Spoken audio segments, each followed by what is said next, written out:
안녕하세요. 송파 세종한의원 원장 왕세훈입니다. 이번에는 왼쪽으로 돌아 눕기만 하면 박동성 이명이 나타나는 50대 남자 환자분의 치료 사례를 말해볼까 합니다. 이 환자분은 2달 전부터 왼쪽으로 누워 자면 왼쪽 귀에서 아주 약하게 맥박 소리가 들리셨어요. 그래서 양방 이비인후과 8곳을 방문하여 귀검안, 중이검사, CT, MRI, 뇌파 검사 등을 하였고 모두 박동성 이명으로 진단받고 치료를 받으셨습니다.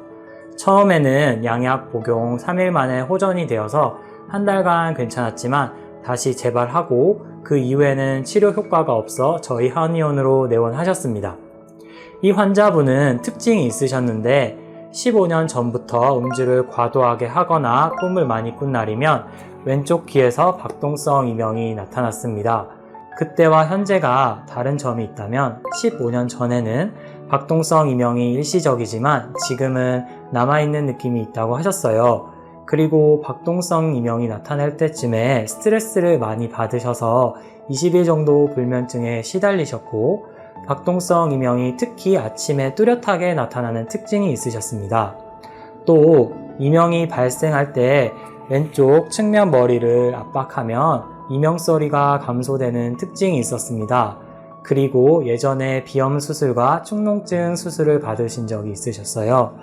또 이명의 경우 난청과 결부되는 경우가 많은데 환자분 역시 청력 검사 결과 저음대와 중고음대 영역에서 청력 저하가 나타났습니다.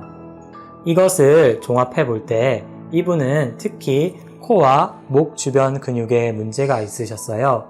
그 이유는 우선 환자분의 이명이 전형적으로 비알러지성 비염의 악화인자의 영향을 받으셨기 때문인데요.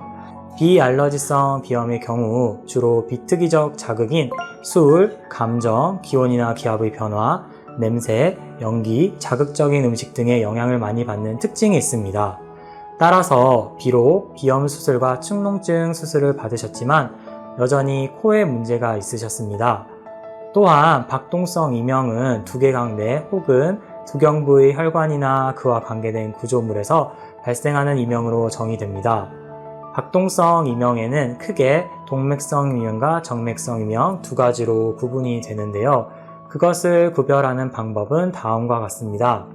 이명이 있는 쪽의 내경 정맥을 눌러보거나 고개를 이명이 없는 쪽으로 이렇게 돌려보았을 때 이명이 줄거나 사라지면 정맥성 이명이며 그렇지 않으면 동맥성 이명이에요. 이 환자분의 경우 이명이 있는 왼쪽으로 이렇게 고개를 돌렸을 때 이명이 나타났으므로 정맥성 이명이라고 할 수 있습니다. 따라서 정맥의 순환에 문제가 생겨 이명이 발생했을 가능성이 크므로 정맥을 압박하는 목 주변의 근육을 풀어 순환을 회복하는 것이 중요하였습니다. 물론 그뿐만 아니라 체온열 사진 검사에서 뒷목의 구조도 좋지 않으셨고 목 주변의 근육 긴장도 있으셨어요. 따라서 이러한 진단을 토대로 목 구조의 회복을 위한 골타 교정 치료와 근육의 긴장을 풀기 위한 침도 치료, 약침 치료 등도 같이 병행하였습니다. 첫 치료 후 미세하게 좋아지는 느낌 정도만 있으셨다고 해요.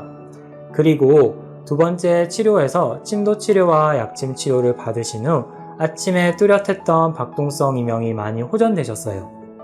그 이후에는 주로 저녁 주무실 때만 박동성 이명이 들리셨는데 그것도 많이 줄어서 50에서 60% 정도만 들리셨습니다. 치료 한 달이 조금 지나서는 왼쪽으로 이렇게 돌아 눕거나 오른쪽으로 돌아 누워도 이명이 안 들리셨어요.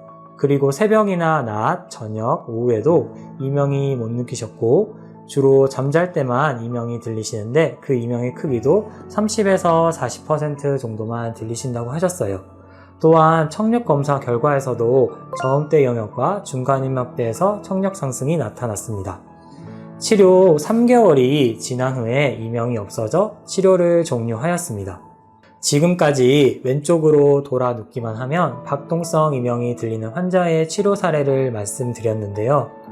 이명이 대부분 난치성 질환이지만 박동성 이명의 경우 특히나 치료약이 뚜렷하게 없어서 많은 환자분들이 힘들어하고 있습니다.